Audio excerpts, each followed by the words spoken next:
Moin Leute, ich möchte euch heute gerne The Hope von der britischen Nischenmarke Tamin vorstellen. Ja, das ist ein ganz toller, feiner und vor allem auch etwas anderer Weihrauchduft. Da komme ich aber jetzt gleich im Review drauf zu sprechen. Aber wir starten erstmal wie immer mit der Flakon-Präsentation. The Hope ist ein Release aus dem Jahre 2015. Es handelt sich hier um einen 50 Milliliter Flakon. Es ist übrigens ein Extrait de Parfum. Ja, und die Glasqualität ist wirklich hochwertig, also das alles wirklich gut verarbeitet. Der Flakon ist relativ schwer und massiv.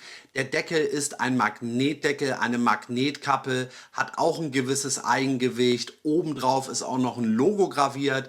Und auch oben auf dem Zerstäuberkopf ist ebenfalls ein Logo graviert. Also mich spricht die Optik wirklich an und wie gesagt, es ist alles wirklich hochwertig verarbeitet. Die Farbe der Flakons ist übrigens ganz bewusst in dieser Farbe gewählt, denn der Inhaber der Marke hat eine große Leidenschaft für Diamanten und einer der berühmtesten Diamanten der Welt ist eben der Hope-Diamant und entsprechend soll die Farbe der Flakons eben an diesen Diamanten erinnern. Die Verpackung und vor allem die Schatulle sind ebenfalls hochwertig. Das macht wirklich einen tollen Eindruck. Wie gesagt, es ist und bleibt natürlich alles Geschmackssache, aber ich muss wirklich sagen, dass die Marke meinen Geschmack auf jeden Fall getroffen hat. Aber wie sage ich immer so schön, natürlich geht es primär immer um den Duft und um die Duft-DNA. Ja, und The Hope ist für mich wirklich ein ganz wundervoller Weihrauchduft und vor allem auch ein anderer Weihrauchduft. Was meine ich damit? Ja, die Note Weihrauch ist für mich tatsächlich eher eine schwierige Duftnote, denn wenn es so in dieses, ich nenne es jetzt einfach mal typisch kirchlich Weihrauchige geht, dann gefällt mir die Note tendenziell eher weniger. Ist natürlich auch ganz individuell und von dem Parfum abhängig, aber generell habe ich dann so meine Probleme mit Weihrauch. Und hier in The Hope haben wir eine viel frischere, für mich, ja, man könnte sagen sogar modernere Weihrauchnote. Und wenn ihr auch die Weihrauchnote aus Mandala von Musk Milano kennt und mögt, dann wisst ihr eben auch, in welche Richtung das hier bei The Hope geht. Es riecht für mich einfach etwas frischer, moderner und vor allem auch angenehmer. Das heißt, die Note ist hier bei The Hope unverkennbar und präsent, wird aber zu keinem Zeitpunkt eben zu weihrauchlastig, was mir persönlich eben wirklich zusagt. Wir haben dann auch noch für mich zwei weitere recht präsente Duftnoten und zwar einmal die Gewürznelke. Dadurch bekommt der Duft eben so diesen typischen Nelkengeruch. Ich muss aber auch dazu sagen, dass diese Note nicht zu intensiv und nicht zu präsent ist. Und dann haben wir auch noch einen richtig tollen, würzig aromatischen Kardamom.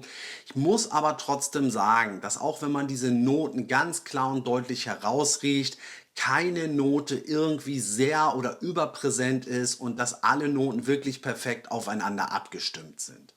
Die Basis ist für mich hier eine Kombination aus Patchouli, Moschus und Zedernholz. Das heißt, wir haben eben eine holzige Basis, die auch so leicht pudrig ist und durch Patchouli haben wir auch so eine leicht dunkle Note. Und dieser wundervolle Duft wird im Drydown dann auch noch durch so eine leicht würzig, leicht süße Zimtnote perfekt abgerundet.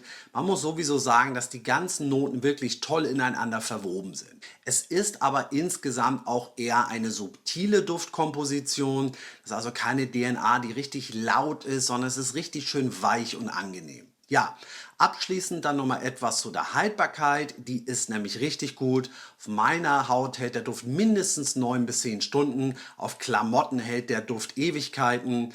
Und die Sillage ist, wie ich eben schon im Review sagte, etwas ruhiger, etwas subtiler. Das finde ich aber auch mal interessant. Es muss nicht immer ein Duft sein, der extrem laut ist und wirklich stark von der Haut abstrahlt. Ihr habt hier eher so eine weiche, anschmiegsame Duftaura, ja, die aber wirklich ganz positiv vom Umfeld wahrgenommen wird. Und dementsprechend sehe ich diesen wundervollen Duft auch eher in so einer ruhigen und entspannten Atmosphäre. Also zum Beispiel, wenn man sich mit Freunden und mit der Familie trifft und auch etwas leckeres essen geht. Also ich finde, da passt die DNA einfach perfekt hinein. Ja, meiner Meinung nach ist das jetzt kein Duft, wenn man stundenlang draußen unterwegs ist oder in den Club geht. Aber letztlich könnt ihr natürlich sowieso das tragen, was ihr möchtet. Ja, kommentiere doch gerne mal, ob du The Hope kennst, würde mich interessieren. Dann sage ich danke, dass du hier warst. Bleib gesund und munter und bis demnächst.